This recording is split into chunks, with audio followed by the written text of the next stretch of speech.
You, Jason Evans, could barely hold back tears of joy as I tightly embraced our long-awaited bundle of happiness, our newborn son Liam. My wife Emily had just been discharged from the hospital, and we were heading home to the suburbs of Chicago to build a cozy nest for our baby. Emily looked tired but incredibly happy. Her radiant smile lit up the world as she gently kissed our little one. My heart swelled with emotions, pride for my wife, joy of fatherhood, and boundless love for our baby. However, our cozy home in the affluent Hinsdale neighborhood was temporarily a construction site. We had decided to do a major renovation and update the interior before Liam's arrival, but due to his premature birth, we didn't have time to finish everything. So for the first few days, we had to stay with my mother-in-law, Carol. Carol was a dazzling 53-year-old blonde with a photogenic figure and impeccable taste. Tall, slender, with stunning curves, she radiated charisma and sexuality. Her eyes sparkled with a mischievous glint. Her delicate nose and luscious pouting lips would turn any man's head. At the same time, my mother-in-law had a resolute character, a rare ability to keep everything under control, and a sharp tongue. Well, my mother-in-law agreed to help me with the renovation of the apartment. My wife was doing well on her own with the baby, and we left to finish the repairs. On the very first day after our arrival, a minor incident occurred. As Carol was changing into work clothes for the renovation, I accidentally peeked into the room. The door was unlocked. My mother-in-law had just taken off her robe and stood naked, displaying her perfect body with a perky, firm bust, flat-toned tummy, and luscious buttocks. Upon noticing me, Carol merely let out a playful chuckle and slowly covered herself up, as if deliberately giving me a chance to admire the view longer. I retreated in embarrassment, but the sight of her naked charms burned a vivid spark in my memory. That evening at dinner, Carol was unusually silent and pensive. She caught my gaze from under her lashes, her eyes glinting mischievously.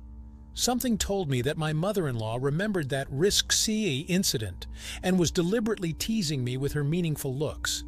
The next day, the apartment renovation work was in full swing. Carol was a true construction foreman, barking orders left and right. She commanded the crew of workers as if she had spent her entire life on construction sites. As for me, I couldn't get the piquant episode of seeing my mother-in-law naked out of my head.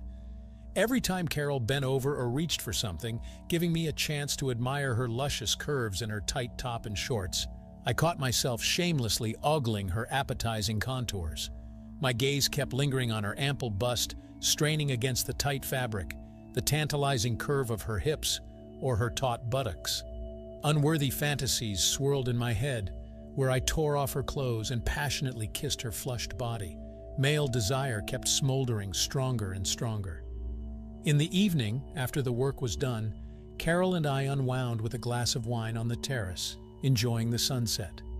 My mother-in-law not only possessed a luscious beauty, but was also an enchanting conversationalist with a great sense of humor and the ability to flirt. Her manners hinted at professional modeling prowess. Carol knew how to carry herself and present herself in an advantageous light. At times, it seemed to me that I caught a glimpse of an invitation in her gaze and a clear desire to attract my attention. Or was it just my heated imagination playing tricks? Along with philosophical talks about life, Carol kept reminiscing about funny stories from her wild youth. In the reckless 90s, she led a rather free-spirited lifestyle and changed boyfriends like gloves.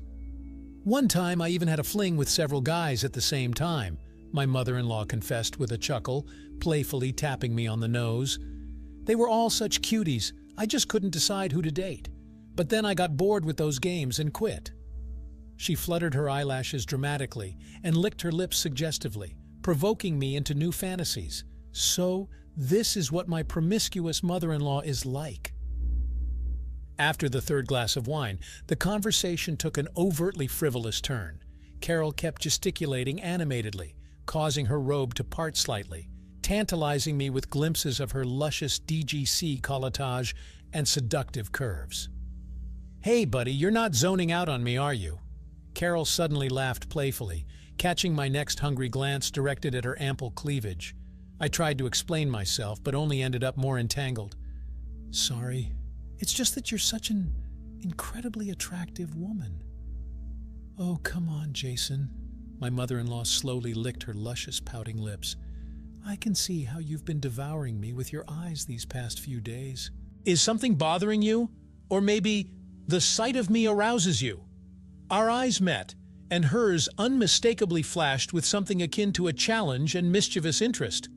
Oh, it seemed the conversation was definitely entering dangerous territory. You know, I find you a very attractive man, Carol suddenly confessed with a teasing air. You could easily drive anyone crazy, even your mother-in-law. I can see how you've been ogling me. She let her sparkling gaze linger over my embarrassed face. I was utterly flustered and poured myself more wine, trying to conceal my confusion. Could she really mean what I thought she meant? You've noticed how I've been dressing around you lately, haven't you? Carol persisted, leaning towards me so that her DGC colletage was dangerously close. Wearing something seductive? I want to make an impression. Her hand rested hotly and meaningfully on my thigh, sending a new wave of sweet longing through my body. It seemed we had definitively crossed the forbidden line. What happened next that night is best left undescribed. Suffice it to say that under the influence of the wine, smoldering lust, and Carol's teasing caresses, our son and mother-in-law relationship took an utterly indecent turn. She became my forbidden mistress, and our shared bed, a place of sinful, unbridled passion. Carol proved to be skilled in the arts of love and utterly insatiable. Her experienced caresses and frenzied moans maddeningly stirred my blood, igniting the flame of ever-new desires. We indulged in debauchery until dawn, sparing no effort and unashamed of loud moans of pleasure. Her luscious body, with its high, firm breasts, supple and graceful, writhed beneath me as sweet moans of bliss escaped her lips, driving me into ecstasy.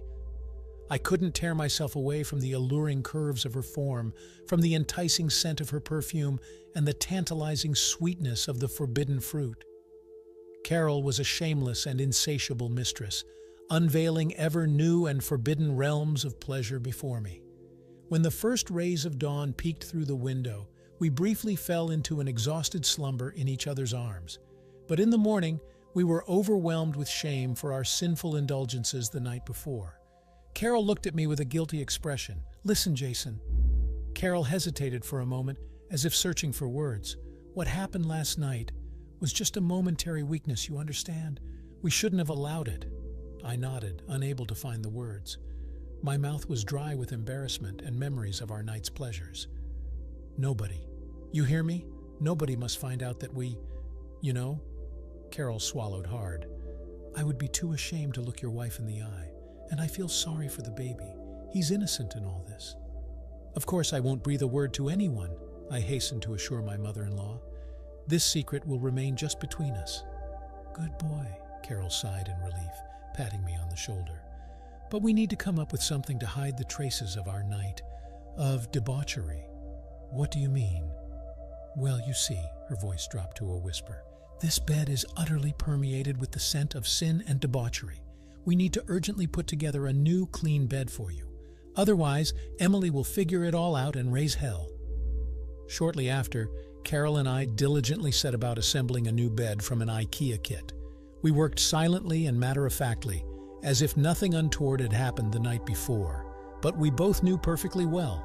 The bed we had shared that night was defiled and became the site of conspiracy, adultery, sinful lust. That day, we hardly spoke, immersing ourselves in work and preparations for welcoming Emily and the newborn baby. But the phantoms of the night wouldn't leave me, tormenting me with their sinful visions. Just looking at Carol made my blood boil, and scenes of unbridled passion with her would flash before my eyes. What have I done? How can I forget that accursed night? Did you like this story? Let us know in the comments what you liked. Subscribe to our storytelling podcast. Also, don't forget to like and ring the bell so you don't miss more interesting stories. See you soon.